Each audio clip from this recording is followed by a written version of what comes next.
नमस्कार विद्यार्थी मित्रांनो, प्रांजल स्टडी हब या चॅनलमध्ये तुमचं स्वागत आहे।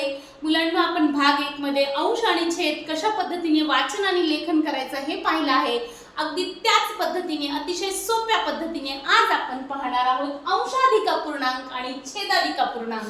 बघा, मग ज्याचा अंश मोठा असतो तो असतो मुलांनो अंशाधिक अपूर्णांक। या ठिकाणी आपण याची अतिशय सोपी अशी उदाहरणं पाहूया। बघा, अंश मोठा, आपण अंश आणि छेद हा ओळखलेलाच आहे। मग अंश ज्याचा मोठा असेल म्हणजेच या ठिकाणी आपण बघूया 15/10। बघा, या ठिकाणी आपला अंश मोठा आहे म्हणजेच हा आहे आपला अंशाधिक अपूर्णांक। अजून एक उदाहरण पाहूया 9/5। इथे सुद्धा बघा आपला अंश हा मोठा आहे छेदापेक्षा। मग आता पुढचा जो घटक पाहायचा आहे तो सुद्धा अतिशय सोपा आहे मुलांनो। याच्यामध्ये आपल्याला पाहायचंय छेदाधिक अपूर्णांक। छेदामध्ये याच्या उलट तुमची क्रिया असणार आहे, म्हणजेच इथं आपला छेद मोठा असणार आहे आणि अंश लहान असणार आहे। वरील उदाहरणच आपण घेऊया। बघा 10/15 म्हणजेच या ठिकाणी तुमचा छेद मोठा आहे तर अंश लहान आहे। आणि पुढच्या याच्यामध्ये सुद्धा 5/9 म्हणजेच याच्यामध्ये सुद्धा आपला जो छेद आहे तो मोठा आहे म्हणजेच हा आहे तुमचा छेदाधिक अपूर्णांक। मुलांनो, आता पुढील भाग आपल्याला पाहायचा आहे पूर्णांकयुक्त अपूर्णांक। बघा, अशी गणित दिसली की तुम्हाला खूप भीती वाटते शिष्यवृत्तीच्या परीक्षेमध्ये की नेमकं हे सोडवायची कशी, पण याच्यासाठी सुद्धा खूप सोपी ट्रिक आहे। बघा, तुमची आई जेव्हा तुम्हाला जेवायला देते तेव्हा तुम्ही काय म्हणता, एक भाकरी दे किंवा चतकोर भाकरी दे। अगदी त्याच भाकऱ्यांचा उपयोग आपल्याला करायचा आहे याच्यामध्ये। मग बघा कसे करू शकतो। बघा, आता पूर्णांकयुक्त अपूर्णांक म्हणजे काय, तर एक पूर्ण संख्या असते आणि दुसरी जी संख्या असते ती अंशाधिक किंवा छेदाधिक असते। ओके, पूर्णांकयुक्त अंशाधिक छेदाधिक अशा पद्धतीचे असेल तर तो असतो पूर्णांकयुक्त अपूर्णांक। बघा, या ठिकाणी ही एक भाकरी आपण घेतलेली आहे आणि पुढची जी आहे ती एका मधला चौथा भाग आपल्याला घ्यायचा आहे। तर मग बघा, आता या 4 याच्यातला एक भाग आपल्याला रंगवायचा आहे। बघा, या ठिकाणी या एका मधला आपल्याला चौथा भाग रंगवायचा आहे, म्हणजेच एक पूर्ण संख्या आणि 1/4।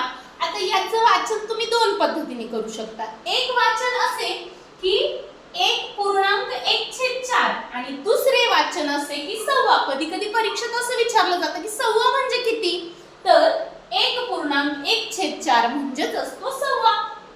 मग याचं तुम्ही सव्वा आणि 1.1/4 या दोन्ही पद्धतीने वाचन करू शकता। बरं, आता ही झालं सव्वा बद्दल। मग पुढचा जो भाग पाहायचा आहे तो आहे 1.1/2 म्हणजेच पुन्हा एक भाकरी। पण आता 1/2 म्हणजे या एका भाकरी मधले तुम्हाला खायचे आहेत 2 भाग। मग बघा, हे 2 भाग आपण या ठिकाणी कलर करून घेऊया, म्हणजेच एक भाकरी आणि आपण घेतोय या ठिकाणी अर्धी भाकरी। म्हणजेच याचं वाचन कसं करायचं मुलांना, तर याला म्हणायचं दीड।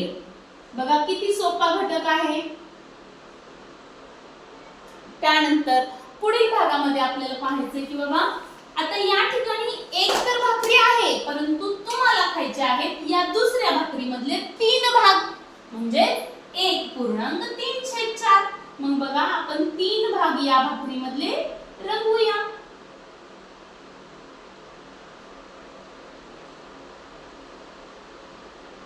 म्हणजेच याचाच अर्थ होतो की पावणे।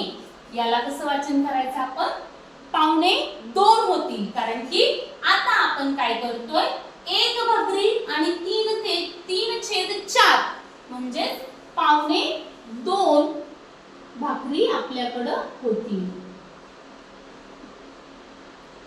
हे लक्षात ठेवायचे तुम्ही की जर 1/4 असेल तर तो असतो सव्वा, 1/2 असेल म्हणजे 1.1/2 असेल तर तो असेल दीड आणि 1.1/3 असेल तर 2.5। मग कुठलाही जेव्हा जेव्हा तुम्हाला 1/4 पुढचा अंक काही येऊ द्या, फक्त तुम्हाला पुढचा अंक बदलायचा आहे। म्हणजे त्यासाठी आपण दुसरे एक उदाहरण बघूया 2चं। बघा, या ठिकाणी आपण 2 भाकऱ्या घेतल्या आणि पुन्हा 1/4 आहे। मग याच्यातला या गोलामधला आपल्याला पुन्हा चौथा भाग रंगवायचा आहे, म्हणजेच याचा अर्थ काय होईल, आपल्या इथं 2.25 होईल।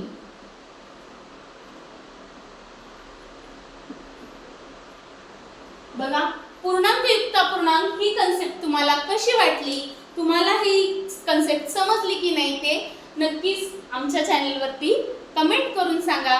आणि असेच तुम्हाला नवनवीन व्हिडिओ पाहायला आवडत असतील तर चॅनलला लाईक करा, शेअर करा, सबस्क्राईब करा.